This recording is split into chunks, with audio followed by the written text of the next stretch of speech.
She's at UCT. Nomawethu, good afternoon to you. So protests continuing, and we understand students holding a mass rally. What's the latest?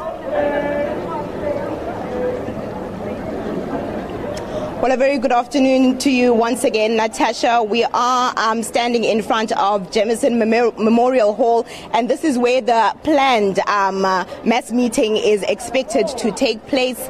As you can see behind me, students have started gathering, but the big group that has been chanting songs going up and down the university all day is yet to arrive back here, and I think that's why they haven't started yet, because they said they would start at around 1 o'clock. Now, when I spoke to the acting VC a little bit earlier and I asked whether they would be part of this mass meeting, he said they were yet to decide, because you'll remember what happened yesterday. They tried to meet up with the students, and the students wouldn't actually let them go, saying that their questions were not yet answered. Now, another interesting thing that came out of that meeting with the VC, Natasha, was that he says he doesn't understand why all this tension around campus, because the proposed 10.3 was agreed upon in September, that's last month, and the SRC was part of these negotiations, and they thought that it would be fine, so everybody agreed on that. So it will be very interesting to see what comes out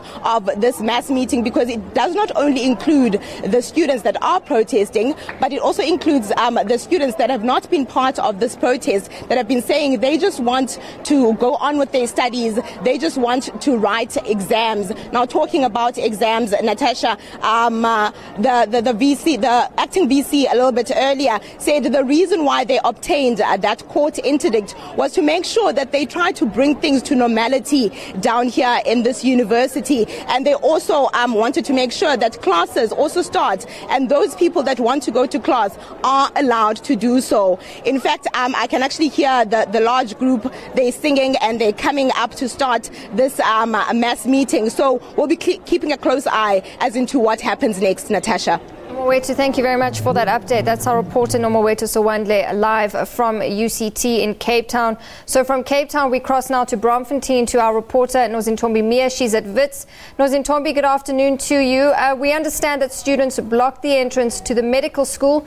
Tell us more. Well, a very good afternoon to you, Natasha. It certainly is true that students blocked off the entrance to the medical school, and they refused to allow any students to go in or out of the school. What we do know for a fact is that they are allowing only the medical doctors, they're only allowing the ambulances as well as medical staff and patients to go in and out. However, they are not allowing any schooling activity to take place, and they're making sure that no schooling happens, nobody goes in or out of that particular school. As you can see behind me, we have quite a large number of students that are protesting here outside the Senate House in the main campus here at Wits, and they're resolute. They are continuing with their protest from yesterday, and they say they're not going to leave the campus grounds up until they get feedback from the Wits University management. And at the moment, it's still unclear when management will be able to give the students any feedback as to what exactly is going to happen with their demands, as to whether or not there's going to be a complete scrapping of that 10.5% the increase of the main school fees. What the students also want is that they want Senate House to be renamed as Solomon Mahlongu House. And that's something that they're saying they're willing to lay down and make sure that they get their demands. All right, Nozintombi, thank you for that update. That's Nozintombi Mia live from the main Wits campus in Braamfontein.